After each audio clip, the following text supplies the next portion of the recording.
yang diundang 75 partai, yang datang cuma 26. Dari 75 partai politik yang sudah ada ini, belum tentu semuanya mendaftar. Belum. Respon dari Gulung dengan Silakan. besar kembangnya zaman. Das Petra ini salah satu umum. Udah lebih dari setengah buku. Ayo. Assalamualaikum warahmatullahi wabarakatuh. Alhamdulillah Tapos Media masih bisa memberikan informasi kepada masyarakat. Apalagi di zaman serba digital ini, informasi harus update terus nih. Ini kebetulan kita Tapos sedang mendatangi kantor Komisi Pemilihan Umum Kota Bekasi. Ini sudah bersama dengan Ketua KPU Kota Bekasi, Ibu Nurul. Salam sehat, Bu. Salam sehat juga. Salam sehat, alhamdulillah.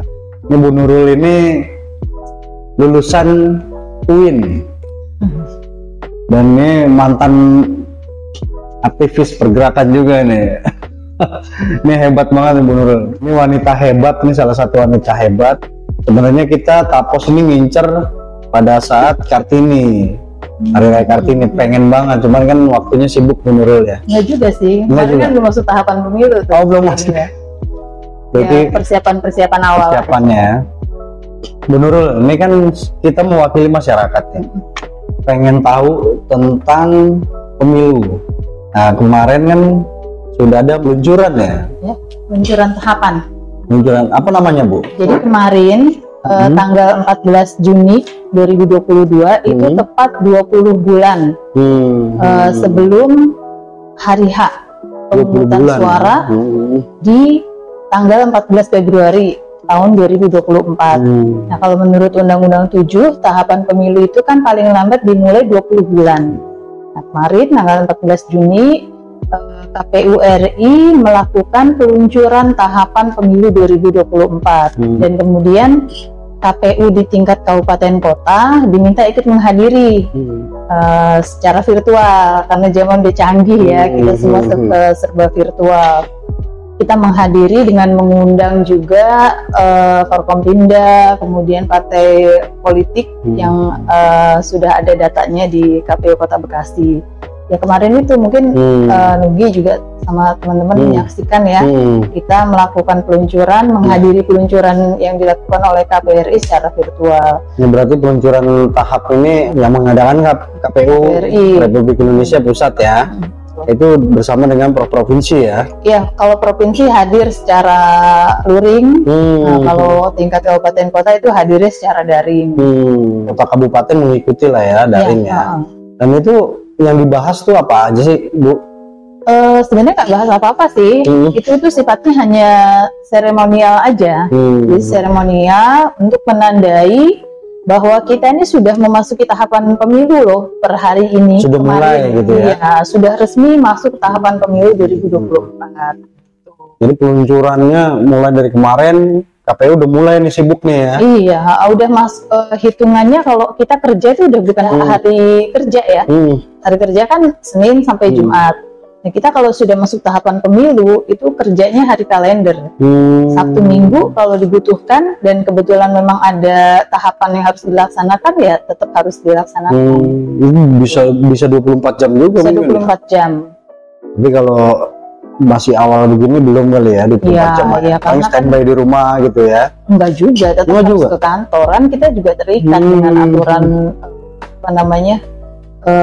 Sebagai ASN yang maksudnya kategorinya kan P3K kalau komisioner ya, perintah dengan perjanjian kerja itu kan sama dengan ASN, dengan PNS ya, kita terikat dengan jam kerja itu. Oh, soalnya ini kan Abang Mpo di rumah kan tahunya KPU itu sibuknya pas pemilu doang ya kan? Jadi kalau kita sedang tidak dalam tahapan pemilu, tetap ada kegiatan-kegiatan yang dilakukan. Jadi misalnya kalau administrasi perkantoran itu ya tetap kan harus jalan ya. Kemudian kita juga beberapa waktu lalu itu pasca pemilu itu kan ada logistik ya, logistik yang tetap harus kita pelihara sampai retensi aktifnya selesai. Nah setelah itu dilakukan penghapusan lewat pelelangan. Itu kemarin kita sudah lakukan nih. Saya maraton 20, kemudian kemarin 2021 itu 2 kali di masa saya ya. Jadi logistik yang dulu gitu ya? Iya, itu kita lelang karena memang sudah habis masa retensi aktifnya, sudah tidak aktif begitu ya. Kemudian juga KPU itu punya tugas yang melekat melakukan pendidikan politik berkelanjutan kepada masyarakat pemilih yang bahkan yang belum menjadi pemilih pun itu menjadi salah satu sasaran sosialisasi kita. Kemudian dari pemutakhiran data berkelanjutan itu juga dilakukan setiap bulan. Kita mengambil data dari Dukcapil ya, tapi itu dilakukan berjenjang. Jadi data dari Dukcapil itu kan pasti ada dinamika kependudukan, itu kan pasti ada perubahan data terus ya. Nah, perubahan data itu kemudian kita masukkan, kalau yang memang sudah memenuhi syarat sebagai pemilih ya harus kita masukkan ke dalam data pemilih. Itu harus update memang ya. Harus update. Ada yang meninggal, ada yang baru 17 tahun ini gitu misalnya. Ya, ada pensiunan TNI atau Polri, dan 2 tahun terakhir ini kan banyak angka kematian. Ya kan berarti itu sudah tidak memenuhi syarat. Sudah tidak memenuhi syarat, jadi kita keluarkan dari daftar pemilih. Tapi gini problemnya ya kalau untuk kependudukan ini. Walaupun ada peristiwa kematian, kalau itu tidak dicatatkan secara administratif dalam bentuk akta kematian, Disdukcapil itu tidak bisa mencoret. Jadi nanti ini biasanya kan masyarakat ini KPU gimana sih, kok orang udah meninggal tapi masih masuk data pemilih? Karena data yang kita terima dari pemerintah ya seperti itu. Orangnya walaupun sudah meninggal, keluarganya tidak mengurus akta kematian, otomatis dia masih tercatat di data kependudukan. Dan ketika dia masuk ke dalam data kependudukan, kemudian dia usianya cukup, berarti kan memenuhi syarat untuk menjadi pemilih. Data itu diberikan oleh pemerintah kepada KPU, akhirnya masuk ke data penduduk potensial pemilih yang diberikan pemerintah kepada KPU. Dan kemudian nanti memfilternya gimana? Di KPU ada yang namanya coklit. Apa tuh? Oleh petugas PPDP, pencocokan dan penelitian. Jadi petugas kita itu datang mencoklit, kalau memang diketahui sudah meninggal ya itu dicoret. Nah filternya di situ kalau di KPU. Makanya takutnya nggak berkurang dari jumlah suara pemilih gitu ya. Iya, kalau misalnya nggak ada aktenya gitu ya. Iya, jadi memang masyarakatnya harus tertib kependudukan juga sih. Bukan cuma kelahiran yang dilaporkan, tapi peristiwa kematian juga harus dilaporkan. Iya betul. Kalau itu kan peluncuran ya, itu kan itu hanya ibaratnya mulai gitu kan. Iya. Setelah itu apa agendanya kalau KPU? KPU juga sudah merilis PKPU 3 ya, peraturan KPU nomor 3 tahun 2022 mengenai tahapan jadwal program tahapan dan jadwal pemilihan umum. Jadi di situ udah ada secara rigid tanggal-tanggalnya. Misalnya gini kan, sebelum kita main nih harus ditentuin dong pemainnya siapa, gitu, yang berhak masuk lapangan nih siapa. Kalau peserta pemilu itu udah pasti partai politik ya. Kalau yang legislatif, ya kan partai politik. Nah partai politik ini siapa yang berhak untuk menjadi peserta pemilu 2024 harus daftar dulu ke KPU. Tahapannya dimulai dari tanggal 29 Juli sampai 13 Desember. Tahapan pendaftaran, verifikasi, dan penetapan. Nah, penetapannya sendiri di tanggal 14 Desember. Itu satu item nih.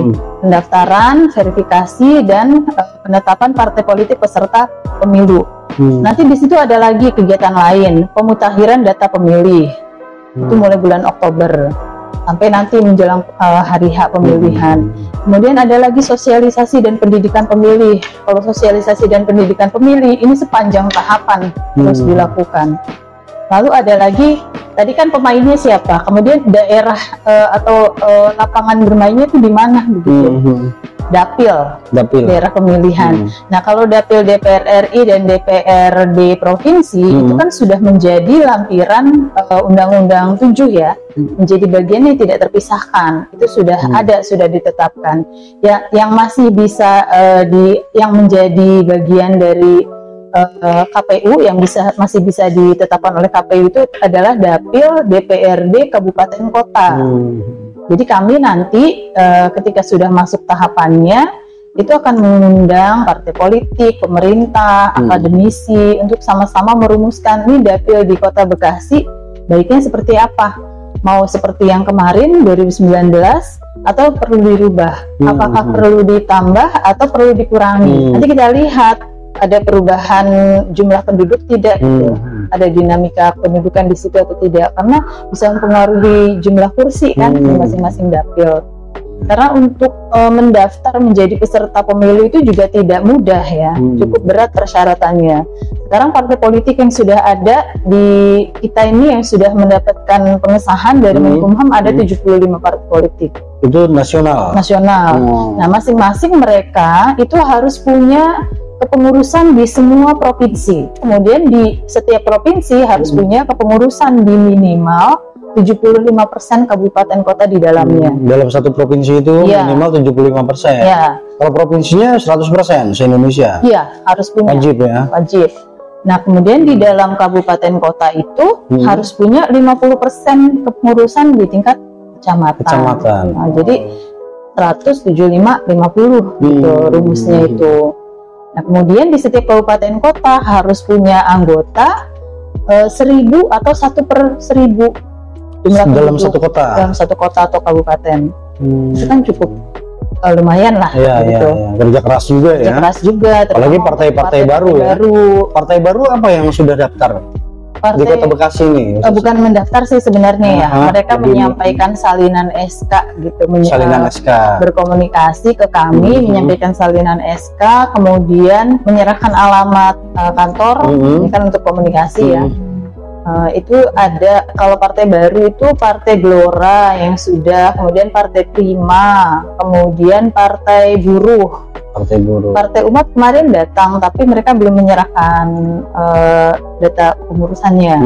Gitu. Baru 3 partai itu sebenarnya. Yang baru itu ya. Baru. Nah, kalau partai yang lama, yang peserta pemilu 2019 itu kan ada 16 partai. 16 partai. Ada beberapa yang mengalami perubahan kepengurusan itu juga sudah menyerahkan ke kami. Tapi ada beberapa juga yang belum menyerahkan SK terbaru, mungkin memang tidak ada pergantian kepengurusan gitu. Kalau ada pergantian kepengurusan kan pasti mereka akan menyerahkan. Di antara partai yang lama, yang 16 partai itu, ada 2 partai yang di SK terbarunya itu ada perubahan nama. Berubah namanya? Ya, yang pertama itu Partai Garuda. Kalau di 2019 kan itu dia Partai Gerakan Perubahan Indonesia. Nah, di SK yang terbaru itu jadi Partai Garda Perubahan Indonesia. Tuh. Kemudian satu lagi PKPI hilang I-nya jadi PKP aja, gitu. Berubah nama ya. Tapi sebenarnya data yang diberikan ke kami itu juga hanya kita arsipkan aja. Nanti tuh ketika pendaftaran partai politik, kami menerima datanya dari KPU RI.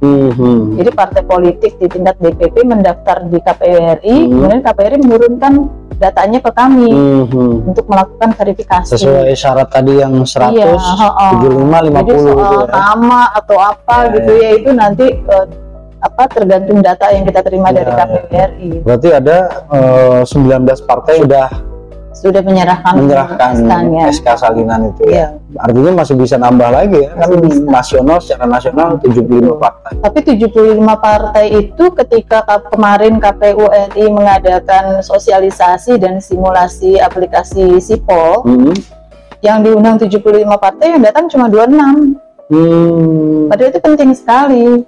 Bahkan sebelum peluncuran KPU RI itu mengadakan sosialisasi dan simulasi aplikasi Sipol.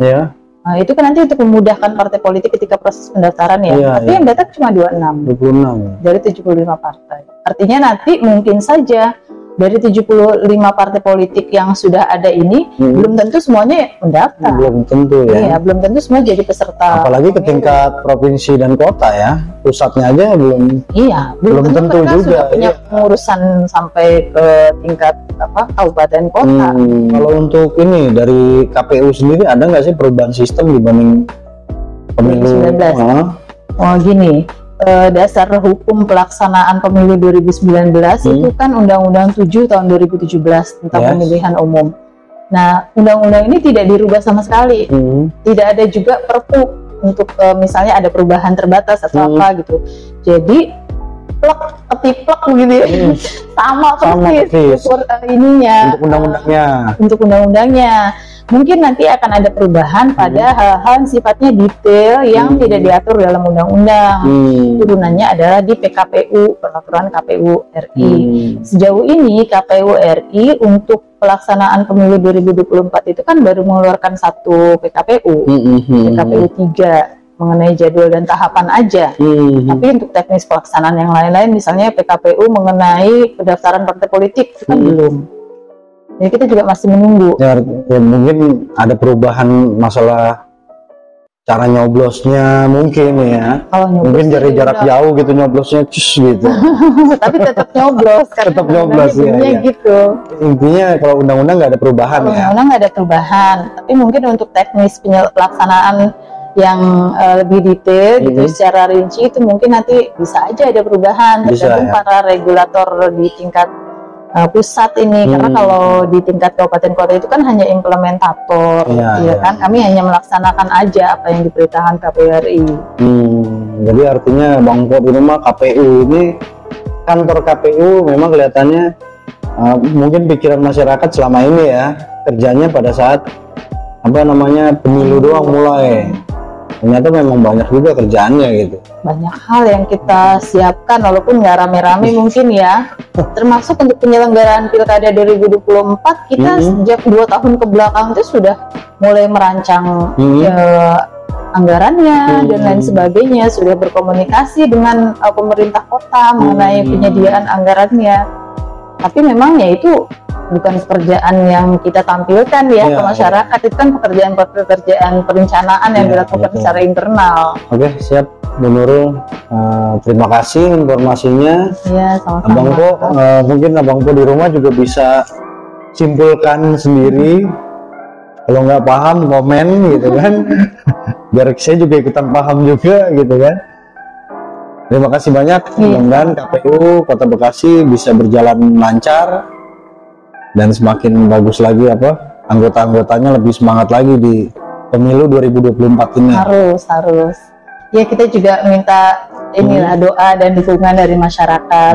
Pasti kita doain lah. Sama-sama bisa ngawal pemilu 2024, nanti hasilnya bisa berjalan dengan baik, hasilnya juga baik dari masyarakat. Mudah-mudahan masyarakat juga udah mulai melek politik gitu ya. Betul. Nanti juga KPU mungkin ada sosialisasi tentang pemahaman politik kan ya, ada ya? Iya pasti ada. Iya kan? Iya. Dari masyarakat. Oke Abang Po, terima kasih. Jangan lupa subrek. Menurut teriak aye bisa. Aye. 3, 2, 1. Aye.